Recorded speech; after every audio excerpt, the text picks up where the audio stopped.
하나님의 마음을 돌리는 길. 시편 30편 1절에서 12절 말씀. 하나님의 마음을 돌리는 길. 사람은 자신의 부족함을 깨닫지 못하고 하나님을 멀리하면 하나님의 마음도 그에게서 멀어지면서 언젠가는 감당할 수 없는 비참한 수렁에 빠진다. 그런 수렁에서 벗어나 인물의 길을 가는데 성공했던 사람들은 대개 그 성공 전에 먼저 하나님의 마음을 돌리는데 성공했던 사람들이다. 하나님의 마음을 자기에게로 돌리려면 어떻게 해야 하는가? 1. 주님을 높이라. 본문 1절에서 끌어내사 란 표현을 보면 당시 다윗이 상당히 힘든 수렁에 빠져 있었음을 암시한다.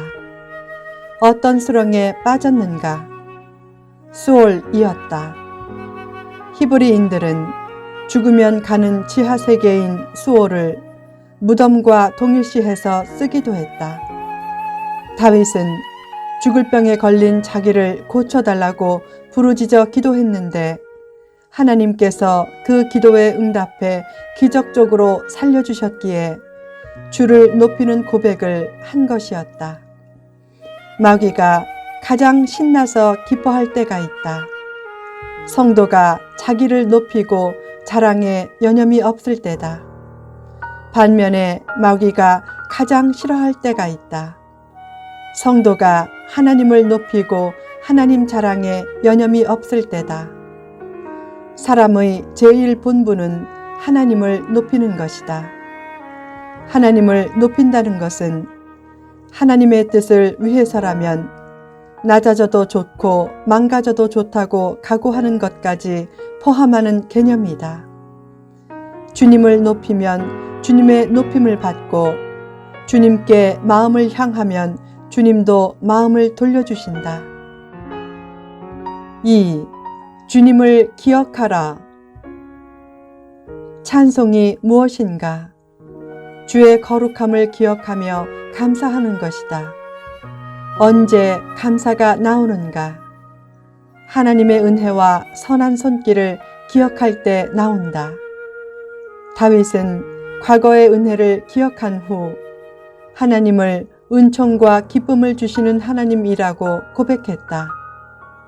하나님의 은총은 하나님의 노염보다 훨씬 크기에 저녁에 우는 일이 있어도 아침에는 금방 기쁨이 온다.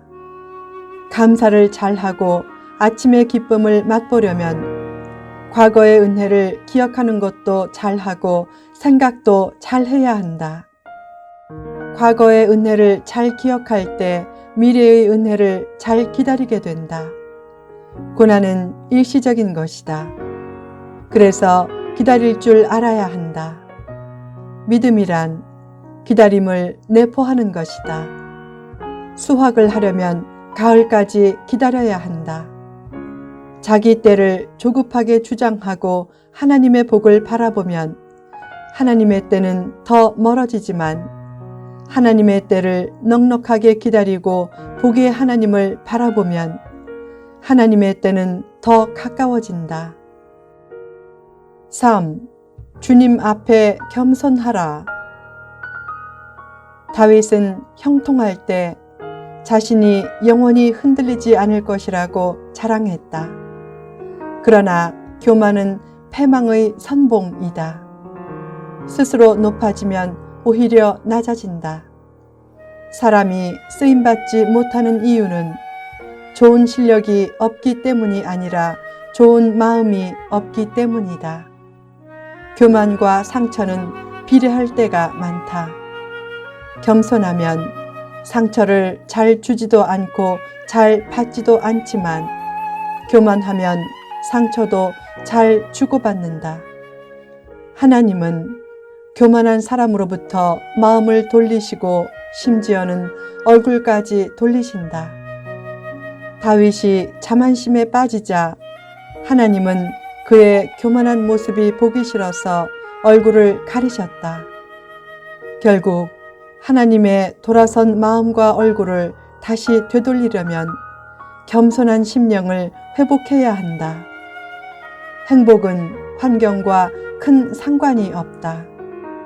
마음이 행복하면 어디 가든지 행복하지만 마음이 불행하면 어디 가든지 불행하다. 그러므로 참된 행복을 얻으려면 환경 변화 전에 자기 변화를 추구해야 한다. 자기 변화가 없이 행복을 찾겠다고 이민을 가면 오히려 불행의 가능성은 커진다. 반대로 현재의 자리에서도 자기 마음을 주님 앞에 겸손하게 변화시키면 행복의 가능성은 커진다.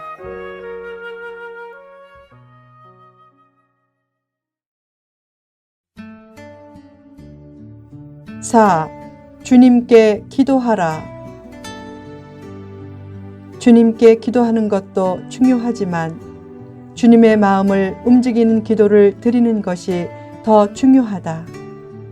다윗은 자신이 죽어 무덤에 묻히면 주를 찬송할 수도 없고 주의 진리를 선포할 수도 없으니까 자신의 기도를 듣고 은혜를 베풀어 달라고 기도했다. 그는 자신이 살아야 하는 목적을 주를 찬송하는 것과 주의 진리를 선포하는 것에 두었다. 그 기도가 주님의 마음을 극적으로 바꾼 키포인트였을 것이다. 기도는 자기 뜻을 관철하려는 통로가 아닌 하나님의 뜻을 이루려는 통로로 삼아야 한다. 삶의 위기는 삶의 기회가 될 수 있다. 언제 삶의 위기가 기회가 되는가? 기도할 때다. 기도는 기회를 열어주고 그 열린 기회를 통해 응답이 나타날 때가 많다. 위기의 밤을 기도의 밤으로 바꾸라.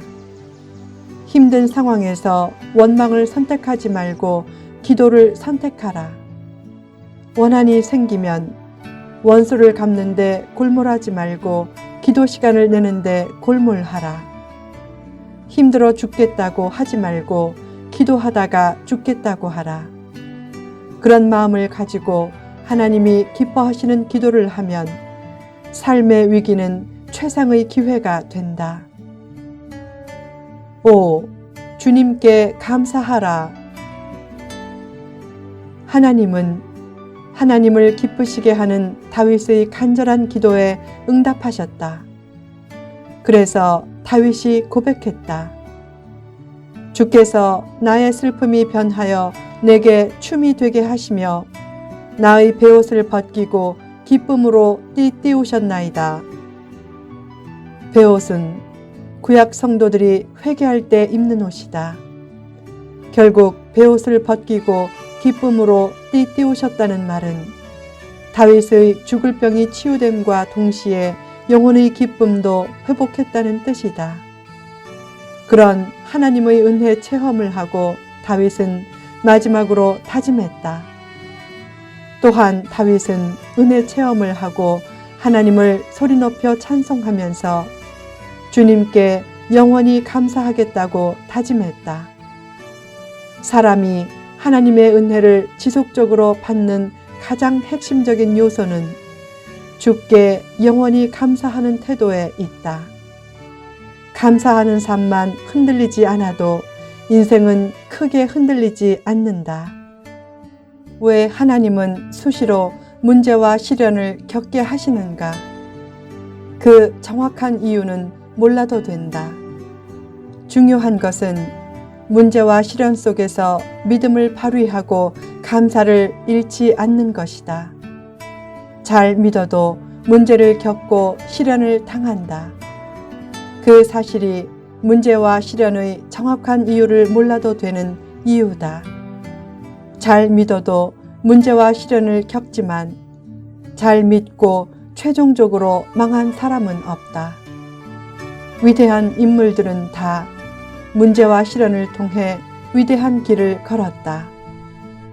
도망다니는 군인이 승리한 적이 없고 비겁한 사람이 위대한 역사를 창조한 일이 없다. 하나님이 축복하시고 쓰시는 사람은 시련과 고난을 통과한 사람이었다. 문제와 시련을 두려워하지 말고 어려움 중에도 마땅히 해야 할 일을 단호하게 하면 하나님은 반드시 그의 삶과 앞날을 책임져 주신다. 초대교회의 사도들은 하나님의 말씀을 들고 아무도 가지 않는 길로 갔고 한 번 뜻을 세우면 박해에도 굴하지 않았다. 그런 담대함과 개척 정신이 필요하다. 힘들 때 그 원인을 찾아 너무 골몰하지 말라. 성도의 위기는 결국 더 좋은 것을 주시려는 하나님의 섭리 가운데 주어진 것이다. 하나님을 사랑하고 하나님의 뜻대로 사는 자에게는 모든 것이 합력하여 선이 이루어진다. 지금의 힘든 상황 때문에 너무 절망하지 말라. 하나님 안에서 인생 역전은 얼마든지 가능하다. 실패는 성공의 어머니가 되듯이 고난은 축복의 어머니가 된다. 성경에 나오는 위대한 인물들의 승리가 얼마든지 자신에게도 체험될 수 있다. 고난은 영혼을 살찌우는 밥상과 같다. 주님의 마음을 자신에게로 돌리게 할 수만 있다면 인생의 위기는 좋은 것을 얻게 하는 최상의 기회가 된다. 수렁에 빠졌을 때 주님을 기억하고 주님을 높이고 주님 앞에 겸손하고 주님께 기도하고 주님께 감사함으로 주님의 마음을 얻고 회복의 은혜도 얻는 복된 심령들이 되라.